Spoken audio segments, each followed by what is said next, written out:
E seguindo aquilo que o Senhor vem falando e trabalhando nesse tempo, nós estamos vivendo o ano da promessa do Senhor. E eu, graças a Deus, glória a Deus, depois de muitos processos que eu vivi, eu estou podendo experimentar um pouquinho daquilo que o Senhor tinha preparado para mim e para minha família. E eu queria falar sobre Deus, Ele se revela através da família. Amém? Se você está anotando, se você quer anotar, Deus, Ele se revela através da família. E a família é a promessa do Senhor, amém? A sua família é uma bênção. Alegre é aquele que tem uma família para poder sentar à mesa, para poder amar um ao outro, para poder compartilhar. Às vezes vêm os desafios de uma família, vêm. Nem todas as famílias não somos perfeitos, somos pessoas imperfeitas, buscando a perfeição em Cristo Jesus. Ele é o nosso modelo de perfeição. Então não somos famílias perfeitas, você não vai encontrar uma família perfeita, mas nós, em Cristo Jesus, no poder dele, a gente pode manifestar o amor dele através de nós, em favor do outro, em favor da minha esposa, em favor dos meus filhos, e assim a gente ser famílias mais fortes no caminho do Senhor. Amém? Então, graças a Deus, todos têm uma família aqui? Às vezes sua família não está todos aqui, porque somos estrangeiros neste lugar. Mas temos a família no Brasil, você tem a sua esposa, seu marido, sua esposa, seus filhos. E graças a Deus, porque você tem uma família. Agradeça, Senhor, porque eu faço parte de uma família. Amém? Então a família, ela é promessa do Senhor. Queria ler com vocês em Gênesis, e para confirmar, Gênesis 1, capítulo 1, 28, diz assim: Deus os abençoou e lhes disse: sejam férteis e multipliquem-se, encham e subjuguem a terra, dominem sobre os peixes do mar, sobre as aves do céu e sobre todos os animais que se movem pela terra. Deus criou a família para ser unida, protegendo e fortalecendo cada membro. Amém? E você sabia, como eu falei aqui, o Senhor, Ele se revela através da família? E a resposta, sim. Deus se revela através da família. Ele usa a figura familiar para se revelar a nós. E isso nos ensina duas coisas. Que a família é importante, amém? Como filtro para a revelação de Deus que teremos. E que Deus quer que conhecemos Ele cada vez mais progressivamente.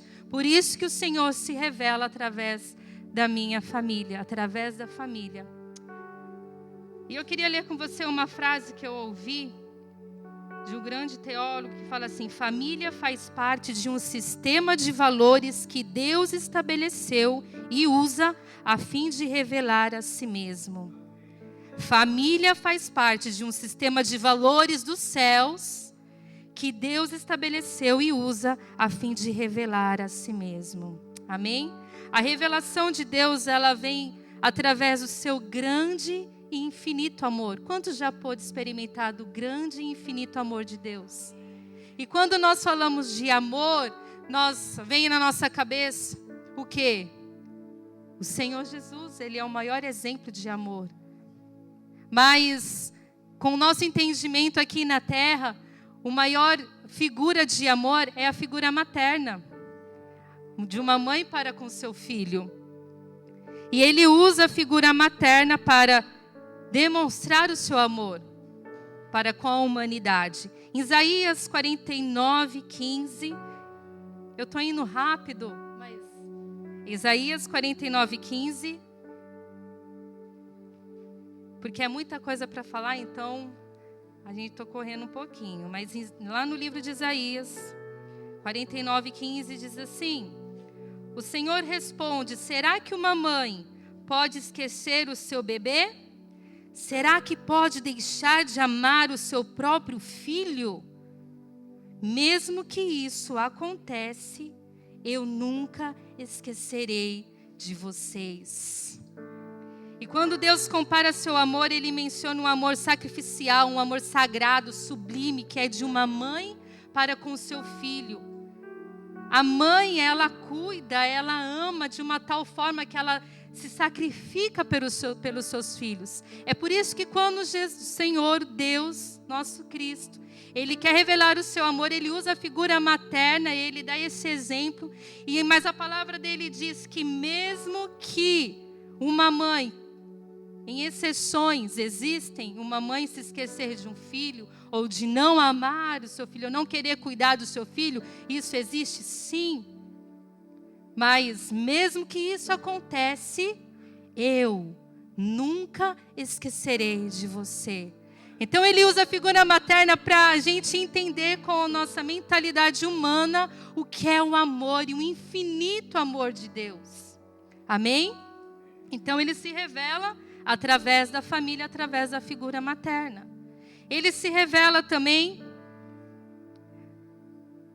através da figura paterna.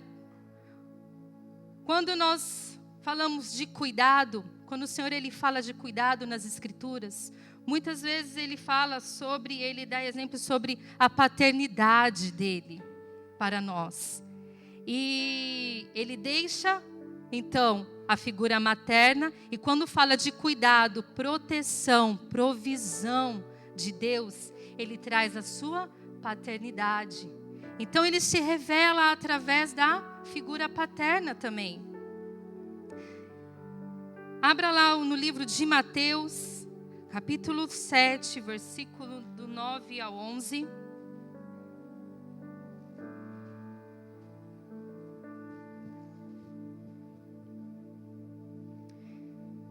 Mateus 7, do 9 ao 11, diz assim: por acaso algum de vocês, que é pai, será capaz de dar uma pedra ao seu filho quando ele pede pão? Ou lhe dará uma cobra quando ele te pedir um peixe?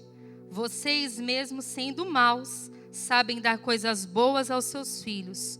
Quanto mais o Pai de vocês, que está no céu, dará coisas boas aos que lhe pedirem. Amém? Deus, quando Ele fala do seu cuidado de um pai para com o seu filho, como quem cuida e se preocupa do seu filho, Ele usa a figura paterna, porque na figura paterna vem aquele repouso de cuidado, de provisão e de proteção do Senhor. Em cada um desses, figura materna e paterna, então o Senhor ele se revela de uma forma diferente, para que a gente tenha um entendimento, ele entre na nossa mente, que a gente consiga entender qual é o seu grande e infinito amor, o seu cuidado, a sua provisão e a proteção dele para conosco, seus filhos, a humanidade. Amém? Mas a gente não pode se limitar apenas na figura paterna e materna. A intimidade, quando é falada na Bíblia, o Senhor ele traz no livro de Cânticos, nas Escrituras, ele dá muitos exemplos de um casal, mulher e o homem, um casal, quando ele quer falar e ele quer se revelar, quando fala de intimidade com ele. Então o Senhor ele usa a figura de um casal, de um homem e de uma mulher, quando ele quer falar de intimidade. Nas Escrituras encontramos declarações de Deus através de relacionamento de um homem, de marido e a sua esposa. Em Efésios 5 diz assim, que o marido deve amar a sua esposa como a si mesmo. E a esposa deve submeter ao seu marido como a igreja se submeteu a Cristo. O marido deve amar a sua esposa como Cristo amou e ama a igreja. Então são exemplos na qual o Senhor ele usa, quando ele fala do noivo e da noiva, relacionamento da igreja com Cristo. Ele usa a figura familiar de um casal, de esposa e do seu marido, porque não tem como um casal ele viver bem sem um relacionamento, sem intimidade com ele.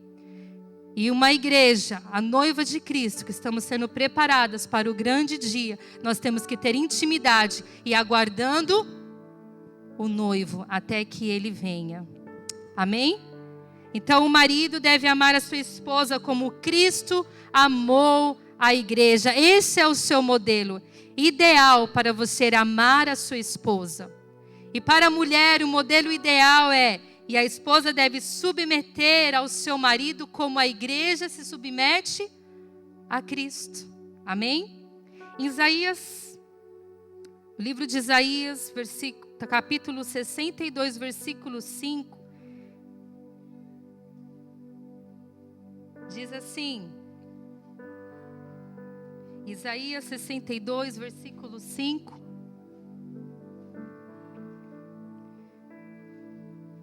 diz: assim como um moço casa com a sua noiva, também aquele que a construiu casará com você. Assim como o noivo fica feliz com a noiva, também o seu Deus se alegrará com você. Amém? Igreja, nós temos que ter intimidade, relacionamento com Cristo, com o nosso Pai. E o Senhor, quando Ele se revela a nós, a si mesmo, para a igreja, Ele usa a figura intimidade como um casal, de marido e mulher. Algo que precisamos entender é que Deus tem uma família, mas que Deus não passou a ter uma família apenas quando Ele criou Adão e Eva, e dali Ele passou a ter muitos filhos através da criação da humanidade. Não. O Senhor, Ele tem uma família. O que eu quero dizer com isso? O Senhor, Ele se revela a si mesmo através da família, porque Ele é o modelo ideal de como devemos ser como pai, de como devemos ser como marido, como mulher, como filho, como um casal no casamento. Mas o Senhor, Ele, lá em Gênesis, quando Ele criou Adão e Eva, Ele já tinha uma promessa da família. Porque se a gente olhar na perspectiva bíblica, a família, ela não nasce a partir de quando os filhos nascem. Por exemplo, um casal, quando eles se casam, você deixa o seu pai e a sua mãe, você se une à sua mulher para se tornar uma só carne. Desde então, você já se torna uma família. A família, ela não se torna a partir do momento em que vocês tenham filhos. Desde que vocês, na aliança com Jesus Cristo, vocês se casam, vocês já se tornam uma família. Então, na perspectiva bíblica, a gente não torna uma família a partir do momento que nascem os filhos, não. E não foi assim. O Senhor, Ele tem uma família. Antes mesmo de criar o homem e uma mulher, o Senhor já tinha uma família real dos céus. Um exemplo disso é quando nós casamos, quando eu e o Rafael casamos, e a gente casamos na igreja, casamos no papel. Desde então a gente já se tornou ali, nós já éramos uma família, mesmo que a dois. O casal entre o homem e uma mulher, nós já éramos uma família. E os filhos eram o aumento dessa família. Eram as bênçãos que o Senhor entregou para nós, para que a gente cuidasse, porque antes dos filhos serem nossos, eles são filhos de Deus. Então ali o Senhor nos presenteou. O Senhor nos abençoou com os nossos filhos. Mas a gente, eu e o Rafael, já éramos uma família. Amém? E quando nasceu o primeiro filho, o meu Paulo Henrique, meu primogênito, e então a gente pôde desfrutar do aumento da nossa família, das bênçãos de Deus na nossa vida. E quando nasceu o segundo filho, desfrutei ainda mais. O Senhor me abençoou mais uma vez. E do terceiro filho, da minha filha, o Senhor me abençoou novamente. E a nossa família foi aumentando com os nossos filhos. Amém? Todos estão conseguindo entender? Então, eu formei minha família quando deixei o meu pai e a minha mãe e uni através da aliança com meu esposo. Então a gente precisa entender que o Senhor, Ele se revela até aqui. Ele se revela através da figura familiar, materna, paterna e da intimidade de um casal. Amém? Para falar do seu amor, do seu cuidado e provisão e da intimidade que temos que ter com Deus. Amém? Então o Senhor, Ele tem sim uma família. E a família do Senhor é a Trindade, que existe muito antes da humanidade, que é o Pai, o Filho e o Espírito Santo. E quando nós falamos da Trindade, o Pai, o Filho e o Espírito Santo, eles o nosso modelo ideal de ser e entender o que é uma família. Nos aperfeiçoarmos todos os dias no Pai, no Filho e no Espírito Santo do que é ser uma família. Amém?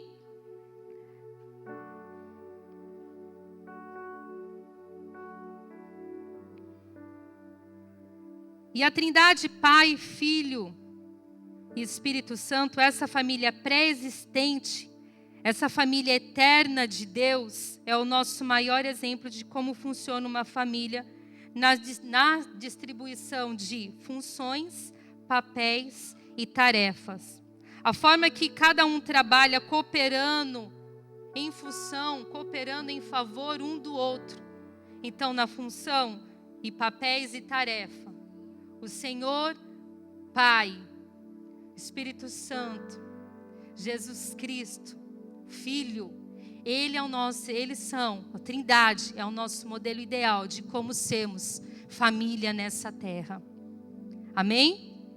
Então, cada um a gente tem que entender que numa família você tem a sua função, homem, você tem a sua função, mulher, você tem a sua função. Filhos, você tem o seu papel de filho dentro de uma casa, de respeitar dos seus pais. E cada um ali tem a sua tarefa. E todos trabalhando em movimento juntos, na graça e no poder do Senhor, na multiforme sabedoria do Senhor. Ali, na presença do Senhor, a gente consegue exercitar, a gente consegue fazer com que a nossa família funcione de uma forma que eu sempre estou disposto a servir o outro e amá-lo e entender o outro. Amém? Existe uma frase de um homem de Deus e teólogo, e uma vez eu ouvi e me tocou bastante, eu quero compartilhar com a igreja, que diz assim: a família terrena que vem junto com a criação do homem é o que podemos definir como réplica imperfeita, incompleta de uma família celestial já existente. Amém? Eu vou repetir: a família terrena, nós, que vem junto com a criação do homem, é o que podemos definir como réplica imperfeita e incompleta de uma família celestial já existente. Então, aquilo que nós precisamos para que as coisas na minha casa, na minha família funcione, tanto na minha vida conjugal, na minha maternidade, na paternidade, eu preciso buscar o modelo ideal nas Escrituras, que é o Pai, o Filho e o Espírito Santo. É Ele que vai te capacitar, é eles que vão te conduzir, é o Espírito Santo que vai convencer. Amém? Então esse é o nosso modelo. Senhor, nós fazemos parte dessa grande família de Deus. A sua família faz parte dessa grande família de Deus. Então, Deus, Ele tenta nos conduzir para um caminho de entendimento de algo que Ele já tinha por toda a eternidade. Amém? Mas até aqui nós entendemos que o Senhor, Ele se revela através das figuras familiares. Amém? Mas hoje, na geração em que vivemos, eu acredito que não só nessa geração, mas há muito tempo, que tem roubado a nossa família, o que tem sabotado os pais de exercer a sua paternidade, das mães exercerem como o Senhor, o seu grande e infinito amor, a paciência, os pais a provisão e o cuidado aos seus filhos. Tudo aquilo que a gente tem visto, que o diabo tem trabalhado no mundo, é inverter os valores, é colocar o certo como errado e o errado como certo. Vocês assistem TV, a gente vê aí nas redes sociais o que o mundo tem trazido para os nossos filhos, para nós dentro de casa, invertendo todos os valores bíblicos, todos os princípios. E isso são distrações do mundo, distrações de Satanás, para que a gente não viva a plenitude do Senhor na nossa família.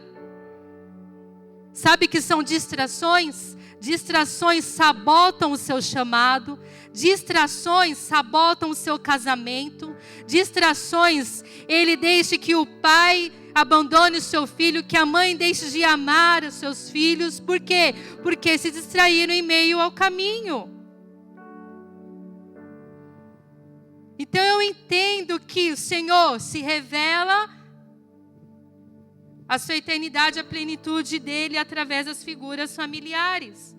E eu entendi que o meu modelo é a Trindade.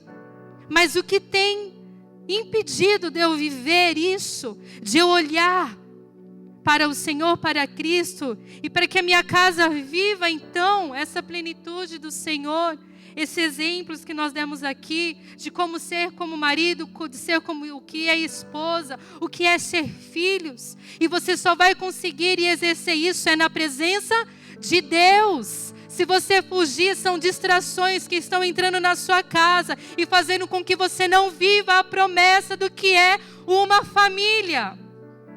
Então, distrações, ela vem para te destruir. E é o que eu queria falar um pouquinho sobre distrações.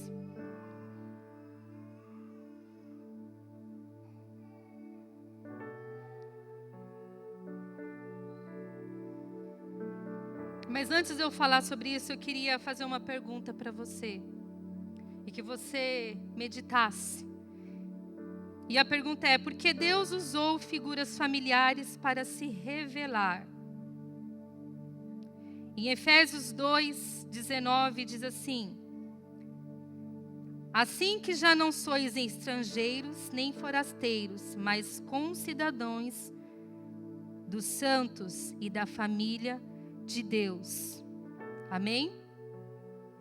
Então, por que o Senhor ele usou figuras familiares para se revelar? Para me ter o entendimento. Qual é o papai? Qual é o papel do nosso papai, do nosso pai, do Filho e do Espírito Santo. Por isso que ele se revela dessa forma, para que a gente pudesse entender. E as distrações é o que tem nos roubado. As distrações é o que tem roubado a família. E essa palavra, ela sabota as suas atitudes certas de como deve ser. Como falamos aqui, a sua família talvez não esteja vivendo aquilo que as promessas do Senhor, porque no meio do caminho, as distrações entrou na sua casa e impediu você de viver e atrasou o processo. E a gente tem vários exemplos na Bíblia, até com os heróis da fé, em que eles se distraíram e deixaram de viver o melhor de Deus. E é isso que a gente tem que entender. Porque nós temos que estar na presença de Deus. Porque nós temos que levar com seriedade o que é ser família, o que é exercer a minha figura, o meu papel e a minha responsabilidade dentro da minha casa. E assim exercer aqui na igreja também, porque somos uma grande família. Então nós temos responsabilidades. O Senhor, nós oramos, nós adoramos ao Senhor. Nós clamamos a Ele: Senhor, derrama mais da Tua glória. Nós queremos experimentar, é tão gostoso chorar na presença de Deus. Mas ao sair daqui, você precisa dar uma resposta para aquilo que Ele te entregou aqui. Você precisa entregar uma resposta para Ele daquilo que Ele te entregou na presença dEle. E que a tua vida seja a resposta do Senhor, aquilo que Ele precisa para manifestar o amor dEle neste mundo, na sua família, na sua casa, no seu serviço. Que Ele encontre liberdade nos seus filhos, de poder manifestar o seu cuidado, a sua provisão, usando a tua vida para abençoar pessoas. Que Ele encontre casais dispostos a mudar, a renunciar, a deixar o orgulho de lado, para que em favor do outro você faça o outro feliz. E mostre para esse mundo qual a importância do casamento, da aliança. E que o Senhor encontre liberdade em você, casais, filhos obedientes, para que Ele se manifeste através de você, de mim, de você, da nossa família. E se as distrações entrar, assim como entrou na vida de Sansão, todos conhecem aqui a vida de Sansão, amém? Já ouvimos pregações. E o homem gerado por Deus para ser um libertador de um povo, ele termina a sua história sendo envergonhado nas mãos dos seus inimigos. Um homem que nasceu para ser um príncipe, um libertador do seu povo. Ele deixa com que os seus prazeres da carne, as distrações entre, através de uma mulher, ele deitou no colo errado. E a distração veio. E acabou com a tua vida, arruinou a tua vida. Ele foi envergonhado diante dos seus inimigos por uma distração. Ele inverteu valores, ele trocou os princípios. E o Senhor falava com ele. Mas por uma distração, ele foi envergonhado. A vida de Davi, as distrações, como na vida de Davi, todos também já conhecem a vida de Davi. Um grande guerreiro, um rei, foi levantado por Deus desde muito novo. Ele tinha uma promessa sobre a tua vida. Um homem que enfrentou gigantes. E a vida de Davi me ensinou muito, porque Davi, ele enfrentou um gigante. E claramente, quando as distrações vêm de uma forma, ela vem de uma forma sutil. Porque quando você vê o gigante, você já vê que é um problema em que você tem que enfrentar. Então naturalmente você se posiciona. Mas a distração, ela vem de uma forma sutil. Muitas vezes de uma forma prazerosa. E que pode trazer confusão ao seu coração. E para que isso não aconteça, aonde eu tenho que estar? É na presença de Deus. Amém? Então Davi, os heróis da fé. Eu estou falando das escrituras, de homens que viveram, mas que distrações fizeram com que eles paralisassem e deixassem de viver o melhor de Deus. São exemplos para que a gente não siga. Amém? Então Davi, ele é um exemplo em que ele enfrentou os gigantes, mas por uma distração, em um momento em que ele teria que estar em guerra, ele teria que estar na batalha, ele teria que estar posicionado, ele se acomodou, ele descansou. E aí entrou a distração. E ali, não só ele pagou o preço, não só ele sofreu com a morte de um filho, de um adultério, com tantas coisas que nós sabemos da história de Davi, mas a sua geração carregou esse preço. Então não só impactou na vida de Davi e Betseba, mas sim na vida de uma geração. Então as distrações, elas podem vir para me destruir, mas isso não é só eu que carrego, os meus filhos podem carregar isso. Talvez um exemplo, eu estou chateado, não quero ir para a igreja, estou chateado com homens. Você está se distraindo, porque não é para homem que você tem que olhar, mas é para Deus. Porque aquele que entra na igreja por conta de homem, nunca entrou por conta de Deus. Não deixe entrar as distrações e deixar que os seus filhos sigam no caminho do Senhor. E deixe de ouvir a palavra, não se distraia. Não deixe os seus filhos viver na presença de Deus por sentimentos e ressentimentos que nós, pais, carregamos. Não faça isso. Isso são distrações do diabo para que você e a sua família não viva o propósito e não viva a promessa de Deus. Amém? Mais um exemplo nas Escrituras, na Bíblia, é o povo de Deus no deserto. Existe um povo que se distraiu? Foi no deserto. Que a gente, até lendo, ele falou assim, meu Deus, mas como que pode isso? Mas quantas vezes nós fazemos o que eles fizeram? Murmuraram, reclamaram, eles tinham toda a provisão de Deus naquele lugar. O Senhor, Ele cuidou de todos os detalhes, libertou aquele povo, tirou do Egito, estava levando para a promessa, que era a terra prometida. Mas o que temos que entender é que entre a promessa e o cumprimento da promessa existe o processo. E você tem que passar pelo processo. O deserto às vezes vem porque são processos que vai te aperfeiçoar em Deus, para que através de você, em você, Ele manifeste o reino dEle. Você está entendendo a profundidade da palavra de Deus? O porquê Ele se manifesta através da família? E figuras exemplos em que nós não devemos seguir.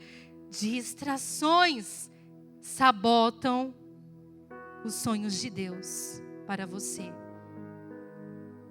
Não que o Senhor muda de opinião, não que o Senhor Ele vai mudar os seus planos, mas nós mudamos. Nós saímos da rota. Nós atrasamos de viver a promessa porque eu não estou conseguindo passar pelo processo. E nesse processo do deserto, o povo, eles murmuraram, eles criticaram, eles apontaram, levantaram outros deuses, porque eles haviam necessidades da alma.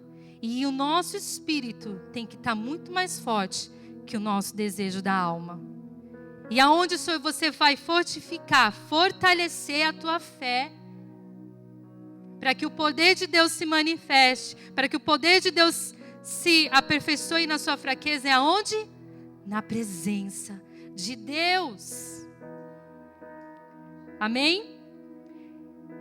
Então, entre a promessa e o cumprimento dela existe o processo. E nós temos que respeitar os processos. Se você pular o processo, você não vai aprender. É como uma escola. Se você pular uma série, você vai deixar de aprender aquela matéria que você tem que aprender. Então, não pule os processos. Respeite os processos. Amém?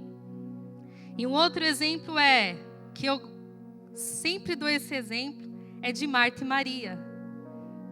E não tem como dizer, não que quando a gente fala de Marta e Maria, quando o Senhor estava ali em Betânia, e aonde Jesus estava ali com alguns homens, Maria, quando ela ouviu falar que Jesus estava ali, o que ela deixou? Tudo de lado. E ela priorizou o quê? A presença de Deus. Não que Marta, os deveres de Marta fosse menos importante do que Maria, e que Maria sim tinha os seus deveres a fazer. Mas o que eu quero passar nessa mensagem de Marta e Maria, que todos conhecem, que Maria escolheu a melhor parte, é que não devemos inverter as prioridades. Quando temos que nos achegar, nós temos que estar na presença de Deus. E assim eu sei que eu tenho responsabilidades, que eu tenho meus deveres, meus afazeres, mas eu tenho que priorizar a presença de Deus. Eu não posso inverter valores, eu não posso inverter princípios na minha família. Eu tenho que manter a chama acesa, eu tenho que manter a minha casa funcionando. Eu preciso estar na presença de Deus. Eu vou conseguir exercer isso como? Estando na presença de Deus. Então não inverta valores. Amém? Ambos tinham responsabilidades e deveres. Sim. E muitas vezes nos cansamos porque queremos fazer e achamos que estamos agradando a Deus só pelo fazer. Mas temos que estar cheio, temos que estar na presença dEle, temos que estar queimando para ouvir a voz dEle. E assim, eu vou fazer a obra dEle, eu vou fazer as coisas na minha casa para quê? Por quê? Porque eu estou queimando por Ele. Eu estou dando uma resposta para o Senhor. Senhor, tudo que eu estou fazendo é simplesmente porque eu te amo tanto. Porque eu estou apaixonado por Ti. Porque eu amo servir a Tua igreja. E não por obrigação ou peso, não, mas é porque eu entendi a minha prioridade é buscar a Deus, e todas as demais coisas vos serão acrescentadas. O Senhor é o mais importante. Cantamos aqui, Senhor, não queremos sair deste lugar da sua presença. A sua família quer viver as promessas do Senhor. Então não deixe que as distrações entrem e roubem e sabotem os seus sonhos, o chamado, a promessa. Amém? Ou seja, as distrações elas sabotam o seu chamado, o seu ministério, o seu casamento, a sua paternidade. Ela tira você do propósito de Deus. Ela tira você do propósito de Deus para a sua vida. As distrações. Fala para o irmão do seu lado, não se distraia. Fala para o outro irmão, fala assim, toma cuidado, não se distraia. Cuidado com as distrações. A gente viu aqui nas escrituras o que a distração pode fazer e arruinar e acabar com a tua família. Talvez algumas perguntas que você está fazendo para Deus, Senhor, o porquê isso está acontecendo, Senhor, por que eu estou vivendo isso, Senhor, esse processo está difícil. Continue em frente, um passo na mesma direção, respeite o processo, mas não desista. Entre na intimidade com Deus. Deixe o Senhor encontrar em você a liberdade dele se manifestar. Amém? Não se distraia. Não deixe que você deixe de viver os seus chamados no seu ministério, na sua casa, por distrações futis, por distrações pequenas às vezes, ou muito prazerosas. Como eu falei, ela vai vir sutilmente. O gigante, quando você olha, você já vê que é um gigante. A distração, ela vem de uma forma em que talvez você nem perceba. Mas é na presença de Deus que tudo faz sentido. É na presença de Deus que eu entendo que eu sou pequeno e Ele é grande. E que eu preciso dEle. É que onde estou fraco é que estou forte. É que quando minha família está passando por dificuldade, eu precisando de um pão, de um dinheiro para pagar a minha luz, a minha água. Mas Senhor, eu te sirvo. E se você deixar a distração da murmuração, de deixar da presença de Deus por problemas, você não vai viver a provisão do Senhor na tua vida. Amém? E o que nós estamos nos distraindo? Com o que você tem se distraído? E eu tenho certeza que durante a ministração, o Espírito Santo é aquele que convence, é aquele que fala, e de uma forma que Ele usa o teu infinito amor para poder falar de uma forma que nós entendamos, assim como nós entendemos a Trindade de Deus através das figuras familiares, a gente entende quando Deus fala conosco. Com o que você tem se distraído? O que tem impedido você, a tua família, de alcançar o novo de Deus? O que tem impedido você, jovem, de ser ousado e romper e seguir para o alvo. O que tem impedido vocês, casais, de viver o melhor de Deus? São tantas coisas. Orgulho, traições, falta de amor, falta de perdão. Isso tudo são distrações para impedir o agir de Deus na tua vida e na tua família. Com o que você tem se distraído? Não dê acesso a pessoas erradas, assim como Sansão deu. Não dê acessos a pessoas, não fale com pessoas, a sua intimidade, aquilo que você tem que falar primeiro para Deus. Conte os seus segredos para o Senhor. Não conte para amigos que não estão na presença dEle. Não entre em portas que o Senhor não mandou você entrar. Busque no Senhor sinais, resposta. Não entre em portas que você acha que são oportunidades, que o Senhor não mandou você entrar. Busque a confirmação do Senhor. Não faça alianças que Deus não falou para você fazer. Não entre em lutas que Deus não pediu para você lutar. Não enfrente gigantes que não são seus. Isso são para líderes. Talvez a gente toma muito para nós os problemas, mas os líderes têm que direcionar os seus liderados. E eles vão viver os processos necessários para viver o algo novo de Deus. E quantas vezes nós líderes, é claro que com um coração pastoral de amor você quer cuidar tanto, mas é necessário algumas coisas. E você tem que instruir na palavra. Mas a pessoa, ela vai passar pelo processo. Por quê? Porque ela está sendo aperfeiçoada. Nós temos que desafiá-los, sim, impulsioná-los, ativá-los. Mas alguns processos são necessários. Não impeça isso. Faça discípulos como Jesus fez. Não gaste suas forças em lugares desnecessários, porque quando chegar a sua vez de lutar, você já vai estar cansado. Ali na vida de Davi, quantos tentaram derrubar aquele gigante? O exército já não sabia mais o que fazer. Eles ficaram desesperados, iriam ser vencidos.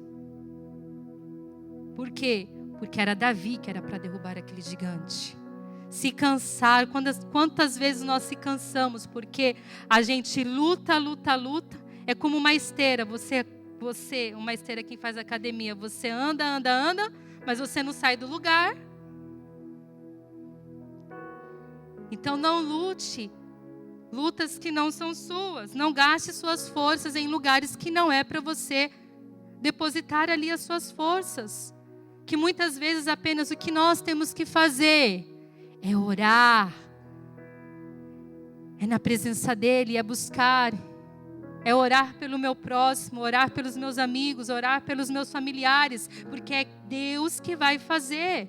Ou talvez Deus vai usar outras pessoas e levantar outras pessoas para alcançar aquela vida. E é na presença de Deus que eu vou ter discernimento e entender os sinais dEle. Do que e como fazer. E não deixar que as distrações entrem e roubem o nosso chamado, os nossos sonhos, o nosso ministério, o nosso casamento. Amém? E ambientes não são desculpas para você cair nas distrações. E um exemplo muito claro e simples disso é Adão e Eva no paraíso.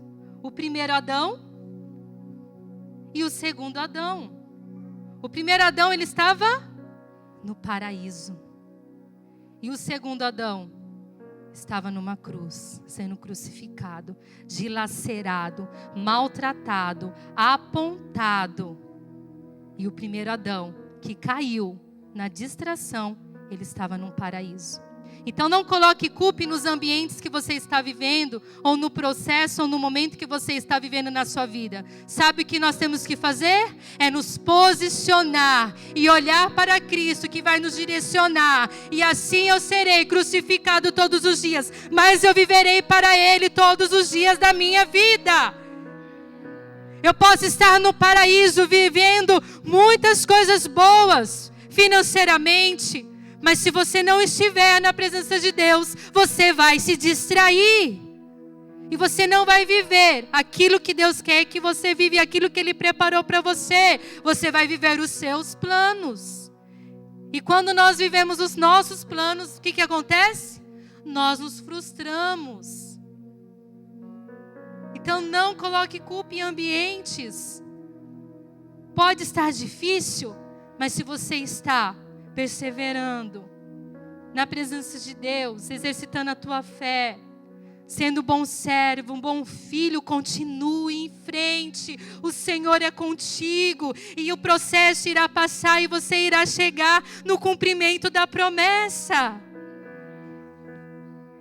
Amém?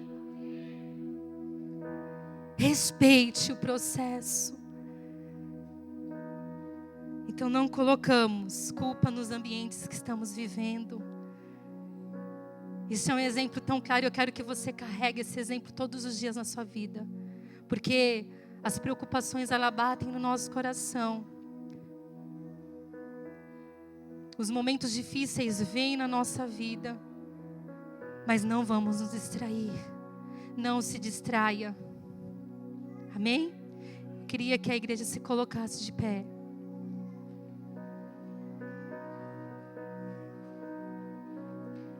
E essa palavra é aquilo que o Senhor tem falado comigo há algum tempo. Porque alguns processos que nós vivemos, a gente não consegue entender quando você está em meio ao processo. Mas se o Senhor, Ele encontra liberdade na sua família de se manifestar, você vai ser ministrada por Deus através do teu marido, da tua esposa, dos teus filhos, dos seus líderes e pastores. O que nós temos que fazer é estar na presença dEle. A nossa família tem que estar na presença dEle. É minha e sua responsabilidade de colocar os nossos filhos neste lugar. E instruir, se eles continuarão, aí já é a parte de Deus. Mas façamos a nossa parte. Vamos colocar eles, instruir o caminho, deixando de lado as nossas razões, para que vivamos a promessa do Senhor. E é engraçado que quando o Senhor, Ele me deu essa palavra, eu fui desafiada a trazer essa palavra. E o Senhor, Ele falou, distrações. Foi aquilo que eu venho trabalhando na minha vida todos esses dias. Eu não posso me distrair. Propostas vão vir para me distrair. Algumas notícias vão vir para me abalar. Mas eu não posso me distrair. E aí onde eu entendi que eu tinha que me separar um pouco mais. Me separar das redes sociais. Me separar um pouco de notícias. Porque eu precisava discernir e entender aquilo que o Senhor estava falando. Senhor, é isso mesmo que o Senhor quer que eu faça? Então se a tua presença estiver comigo, então eu farei. Então se a tua presença estiver comigo, então eu irei. Então se a tua presença estiver comigo, que assim seja. Então eu entendo, Senhor. É na tua presença, Senhor, que tudo está fazendo sentido hoje. Os processos só vão fazer sentido. Talvez não no momento, mas mais para frente. O Senhor vai cuidar disso para você. Não se preocupe. Siga em frente. Não deixe que as distrações, assim como Sansão, como Davi, como o povo no deserto caiu. Não faça isso, mas Davi, ele se distraiu. Mas ele encontrou o caminho de volta, que é o caminho do arrependimento. Ele deixou sua coroa de lado e ele falou: Senhor, eu não quero um reino se eu não tiver a tua presença. E o Senhor encontrou nele um coração quebrantado. E mais uma vez, o Senhor, ele pôde se manifestar ali. As consequências, ela vem, porque a lei da semeadura, ela é fiel e justa, é a palavra de Deus. Mas o Senhor é contigo, por onde quer que vá. Você entende, Senhor? Eu sei porque eu estou passando por isso, porque eu plantei. Mas o Senhor vai estar com você. Ele não te abandona. Ele não é homem para que minta. Ele não volta atrás. O Senhor não se arrepende. Ele é fiel, justo, verdadeiro, bondoso. A bondade do Senhor te seguirá aonde quer que você vá. Não se distraia. Aleluia, Jesus.